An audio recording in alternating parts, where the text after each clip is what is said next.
বাস, আরে এই বিএসএফ গুলি মারবো। বিএসএফ আছে না এদিকে? বিএসএফ গুলি মারবো, যাইস না ওইদিকে।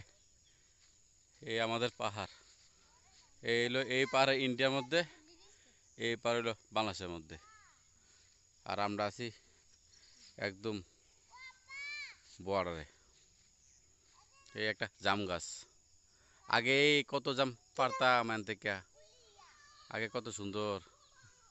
আর এই আমরা একসময় খেলার মাঠ হলো এরি। আমরা আগে খেলতাম, ক্রিকেট খেলতাম, ফুটবল খেলতাম। একসময় আমরা ফুটবল মাঠা ছিল, এইটা ছিল, এই সবটা আমরা খেলার মাঠা ছিল। এখন হয়তো মানুষ কম খেলে, আগের মতন কেউ খেলে নাকি। এই দেন, এই দেন প্রকৃতি কত সুন্দর দেন, এই আমাদের বর্ডার এলাকাটা।